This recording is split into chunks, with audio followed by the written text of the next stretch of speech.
A short bus ride from Kuching and you can see this chap. This is a very large, fairly mature male orangutan. Look at those side bits to his head. That's how you can tell how old he is. Nobody's quite sure exactly how old. They reckon late 30s. In captivity, orangutans can make it to about 60 years old. In the wild, they're lucky to see 30. This chap probably weighs somewhere in the region of 200 pounds. Now what are these orangutans doing just plodding along like this? Well, we're actually at another sanctuary. Do you remember the Sepelok thing? This one is called Semenggoh, if I've said that correctly. And as I said earlier, it's only a few miles from Kuching, but it's quite a different feel here. Basically, the tourists arrive when it's feeding time. Sometimes the creatures come to the feeding platform and sometimes they don't. Usually they do. And you go along a pathway and you get to see them off to the side and above you as they make their way to the feeding platform. So there's a very good chance you can get quite close and see them really, really close up. I like watching their acrobatic things as they go along these ropes. Masters, aren't they? Absolutely superb. There they go. Of course, they can use their feet as well as their hands for grabbing stuff, which we can't. And orangutans can use tools. They make simple tools for various reasons. See, that's how close. They're not worried. They're used to humans, but human contact is not encouraged at this place. Although this is theoretically a rehabilitation centre, I was talking to somebody off the official line and he said what we try and do here is give them a safe place to live. We're not so interested in trying to rehabilitate them because there's not a lot of evidence that always works. All we want to do is give them somewhere safe where they can do their thing and be protected. Have you noticed also there's a lack of macaques here? Yep. Didn't see one. Didn't see one. Just hanging around. Great haircut. So this is the feeding platform. As you can see, we're a lot further away than we were at Sepelok. But with today's cameras and things, that doesn't really matter, does it? Look at this, look. So, how are these wonderful creatures faring in the wild? Well, the numbers are going down, of course. Numbers are down because the amount of habitat is down. Poaching's up. All these things contribute.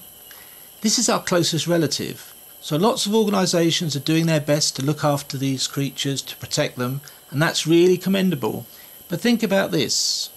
Any day you care to name in any year ever, men have been killing each other over ideology, difference of opinion, territorial claims, religious nonsense, or for oil.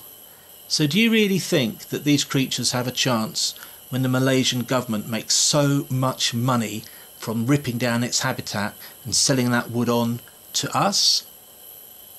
I don't know if you've noticed this, but when you buy something wooden, it tells you where the thing was constructed. It doesn't tell you where the wood's from or whether it used to be an orangutan's home.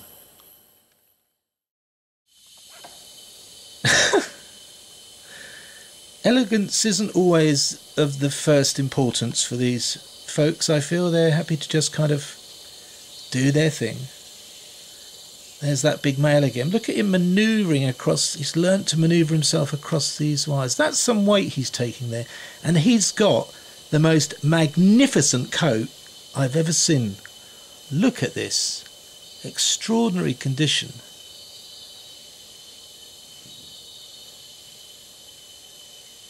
Just happy to sit and munch their grub.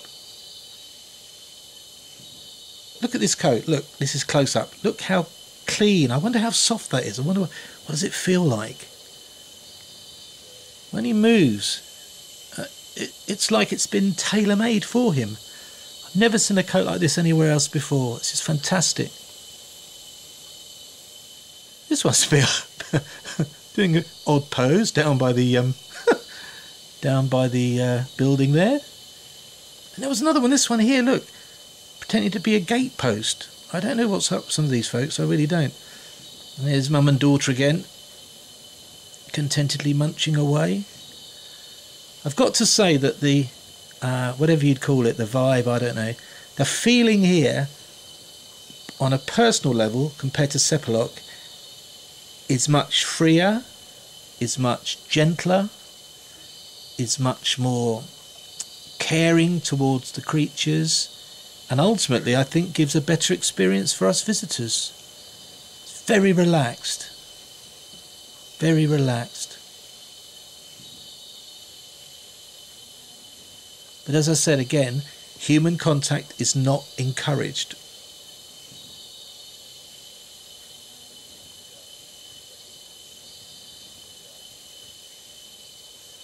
Oh yeah, by the way, every night these folks make a new nest to sleep in.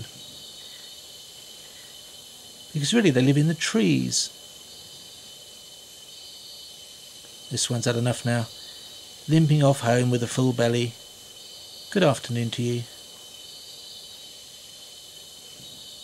Not just orangutans here, no, look. Cage 2 we have a really lackluster crocodilian creature looking very fed up. Not part of the park, but I spotted this really brightly coloured squirrel who'd made use of one of the bananas the orangutans missed. And he had a great time with this. I recommend this place completely. Don't bother with Sepalok, come here.